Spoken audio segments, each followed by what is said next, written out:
Let's see. Well, we all got chemical poisoning, the four of us, even with all the precautions, and everything that we do to make sure and ensure that we are healthy. I guess it was inevitable. Thankfully, we're feeling much better now, but quite the story. Basically, about 2 Saturdays ago, we were on boats, actually, out in Plaquemines Parish, down in, all over the place, Barataria Bay. And I got to tell you, Shep, it was crazy. I mean, we saw dead fish, we saw fish kills, we saw a dead dolphin, a dead whale. The oil washing up was, according to all of the people we were out with, probably 10 to 12 times thicker and more quantity-wise than they had ever seen. Some of the oil that we had pictures up on our Facebook, we put them up about a week ago. The oil was between 6 inches and, 3 feet thick of crude, not weathered oil, crude, all over. I mean, and it was just awful. And that was the first day. And the second day we went out, we got out there, and one of the guys who happened to work for one of the programs that BP contracts out was in a boat next to us, and he was freaking out. And he said they just sprayed. They just sprayed. And we looked down, and lo and behold, there was this person everywhere. So I got a cold. All of our eyes and our throats were just burning. We had our respirators on. It did not matter. We got back in, and I got a cold that night, actually. I felt like I had a cold at least. And, we were all kind of a little under the weather, but we decided no more boat rides for a little bit.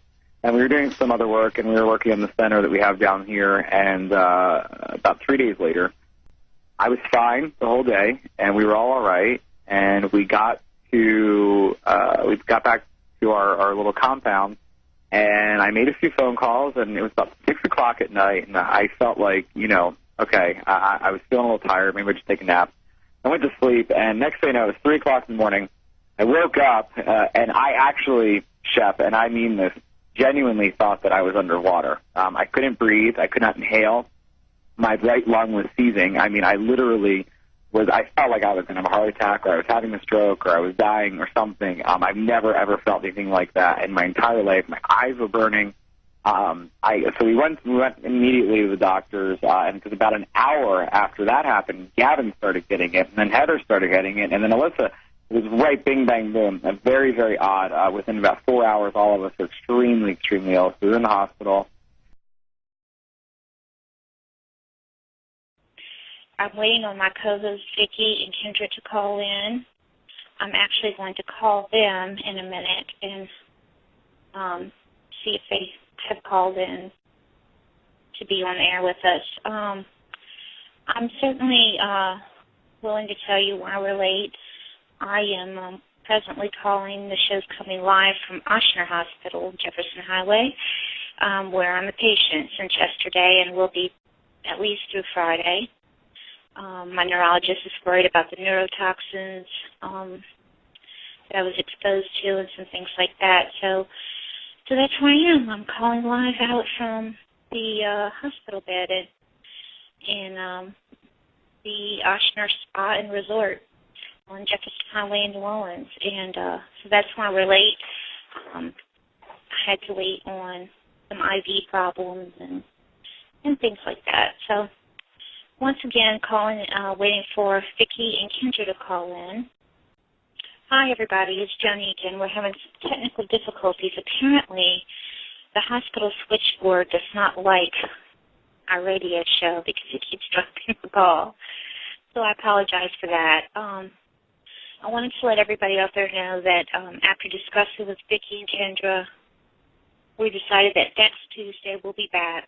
And I do apologize. We certainly didn't expect everything like this to happen.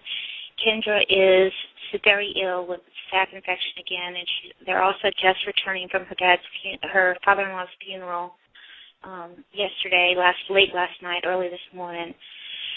So she is,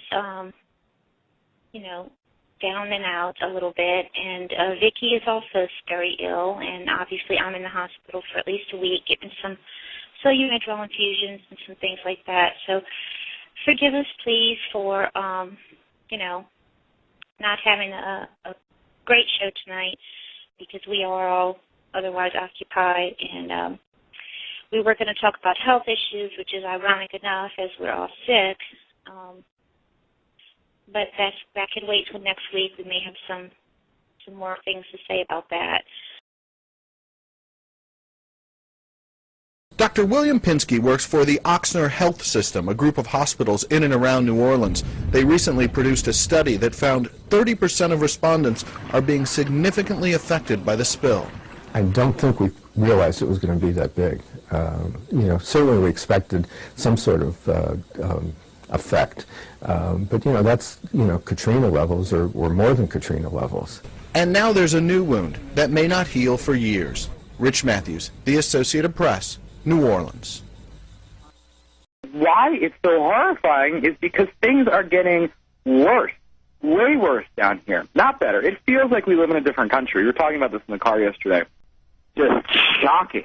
I got to a point a few weeks ago where I felt like it was all right, and it was not all right, of course, but it was all right as far as, okay, I'm understanding this, and this is really horrible, and I'm going to do everything, and my team is going to do absolutely everything that we can to make sure that people are getting out and getting help, and we're doing everything we can, and that's what I mean when I say all right. I'm freaked out again. I just got extremely ill, probably the sickest I've ever felt in my life, and not only did I get sick, but every single person who I was on that boat with got ill. 3 of them were in the hospital with me, and it's so scary. This is very, very, very scary, and it's even scarier that they feel that they can keep spraying and they can keep poisoning and they can keep taking over, and no one's doing anything.